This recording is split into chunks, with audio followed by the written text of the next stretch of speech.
friend, I got some questions for you, plural. I'm going to ask you some names, and I wonder if you're going to know who they are. Okay, the first one is this. Are you ready? Phil Donahue. Oprah Winfrey. Everyone knows that one. Here's one. Sally Jesse Raphael. Do you know who that Sally Jesse Raphael is? How about Maury Povich or Morton Downey Jr.? Morton the Mouth. Do you know who Morton Downey Jr. is? And of course, the king of all of these genres, the one that's known the most for the shockingest of this version of genre is Jerry Springer. So it started with Phil Donahue. He would get on controversial guests and they would, talk to each other. It was very controversial. And then Oprah did it. She did a little bit more classy style. But then Sally Jesse Raphael and Morton Downey Jr., he really took it far. What they would do is just all out fighting. I'm talking about shock talk TV. And of course, the ultimate example of that is Jerry Springer. Here's why I'm bringing this up. I think we live in a Jerry Springer world. Online, in our day-to-day discussion over politics and race and COVID, we have gone to the level of dialogue that isn't solution-oriented. It isn't civil. It's, oh my gosh, you're the father of that baby. I'm going to throw a chair across the stage. And we've got to knock it off. We've got to learn how to talk to each other again because our world is very broken. This, by the way, is the exact point of one of the most controversial chapters in all the Bible. 1 Corinthians chapter 14. Here's the irony.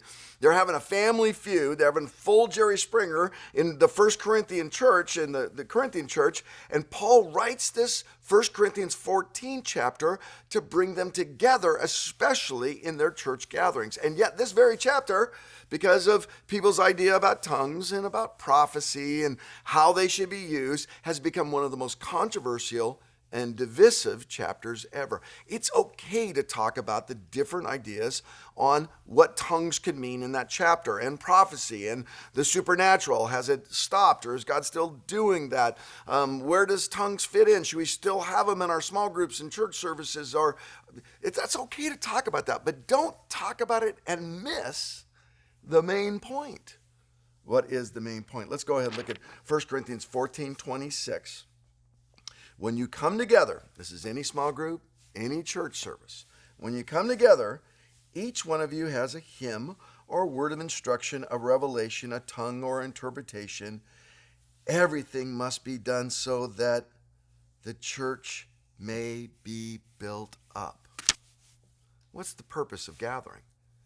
So the church may be built up, not so that your particular theological opinion would be heard, but so that the church may be built up. In fact, if you're sharing your opinion in a way that's building down the church, you're not doing it right.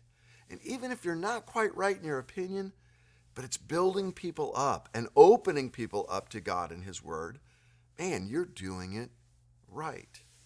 What am I saying? In the end, you will be remembered for how you treated people, especially when you gathered in the name of Christ. I officiated this big Italian funeral recently, and I was a little nervous because they wanted to have an open mic time, and I was kind of nervous that no one would speak at the open mic time. Man, was I wrong. Person after person got up there, made us laugh and then made us cry, told this story and that story about this dear man who had been such an incredible friend to all of them. Finally, one guy said, you know who's got more stories than anyone? That guy's got more stories than anyone. And this little old man shuffled up to the mic, finally got there, grabbed the mic, and he said, you're right.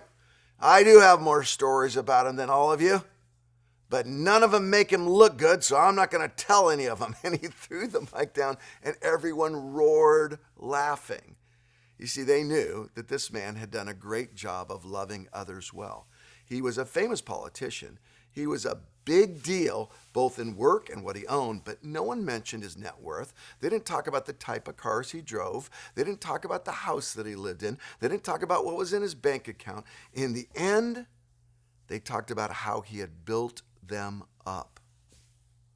My friend, how are they going to talk about you? Are they going to mention your opinions? Or just recount how you built others up? Have great opinions. Study deeply. But don't let it be without love. Be a person, especially when you gather with Christians, that builds others up.